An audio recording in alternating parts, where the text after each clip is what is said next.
ஃபுல்லும் அந்த ஜாதி அரசியல் பண்ணி அந்த அந்த ஊப்பியே ஒரு மாரி ஆக்கி வச்சுட்டாங்க. இப்போ பிஜேபி வந்த கான்செப்ட் வந்த அப்புறம் தான் ஓரளவுக்கு ஊபின்ற ஒரு மாநிலம் வந்து சூப்பரா ஆயிட்டுருக்கு. இப்போ நம்ம ரெகுலரா அந்த மாநிலத்த பத்தி நியூஸ்ல பார்த்துன்னே இருக்கோம். சின்ன சின்ன பிரச்சனை அங்கங்க வரதா செய்யும். இப்போ தான் ஒரு 8, 7 வருஷம் தான் ஆண்டுட்டு இருக்காங்க பிஜேபி தொடர்ந்து. அதுக்கு மேல வந்து அங்க உள்ள 2 கட்சி அவங்க வந்து சுத்தம் மோசம் பண்ணிட்டாங்க.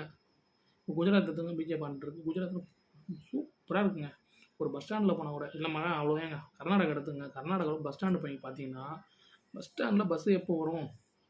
எல்லாத்தையும் ஒரு போர்டுமே போய்க்கிட்டே இருக்கு. அவங்க மொழியிலே போகுது. நாலேட்ஜ் மொழி நம்ம இங்கிலீஷ் நாலேட்ஜ்லேயும் போயிட்டுருக்கு. 2 மொழியிலயுமே ஃபுல்லுமே பஸ் எந்த டைம் வரும், இந்த டைமில் இந்த பஸ் வரும், பஸ் ஸ்டாண்ட்ல சூப்பரா இருக்கு. மக்கள் நடந்து போறதுக்கு தனியா ஒரு ரூட்டு எல்லாமே சூப்பரா போட்டுட்டுருக்காங்க. பெங்களூர் பக்கத்தில இருக்க பெங்களூரு. ஸோ இங்க 2மே தேசிய கட்சி தான் இருக்கு. காங்கிரஸ் ஆளுது இல்லன்னா பிஜேபி ஆளுது. ஸோ இங்க 2 தேசிய கட்சியுமே இருந்து அதிகமா பார்த்தீங்கன்னா எனக்கு தெரிஞ்ச வரைக்குமே காங்கிரஸ்ல நம்ம கர்நாடகால பிஜேபி வர சின்ன கேப் கிடைச்சாலும் அவங்க சூப்பரா ஆண்டுட்டு போயிடுறாங்க. தண்ணி விஷயத்துல கூட பாருங்க, தண்ணி சூப்பரா குடுத்தாங்க. அந்த 2 வருஷம், 3 வருஷமா பிஜேபி அங்க இருந்தாங்க கர்நாடகால. பிரச்சனை இல்லாம தண்ணி வந்தது. இங்க நம்ம கூட்டணி ஆட்சியில இருக்கும்போது. ஆனா, இப்ப பாருங்க தண்ணி பிரச்சனை வந்துட்டுருக்கு. இதுக்கப்புறமும் இன்னும் நெறைய பிரச்சனை வர மாரி இருக்கும்.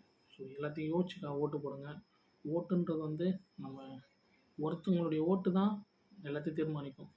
ஆட்சியே கலைக்க முடியும். அந்த அளவுக்கு ஓட்டுடைய உரிமை வந்து நமக்கு நிறைய சொல்லி தருது. அதெல்லாம் ஞாபகம் வச்சுக்கோங்க. ஓட்டு போடும்போது யோசிச்சு போடுங்க. இப்போ எடுத்துக்காட்டு எடுத்துக்கங்க. நம்ம தென்சென்னை எடுத்துக்கங்க. தென்சென்னையில வந்து தமிழிசை சவுந்தரராஜன், தமிழிசை தங்கபாண்டியன், அப்புறம் நம்ம ஜெயவர்தனா 3 பேர் நிற்கிறாங்க.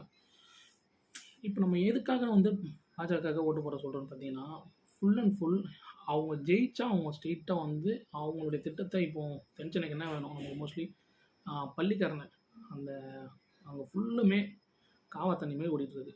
அந்த இடம் வந்து பறவைகள் வந்து உட்காந்துட்டு போற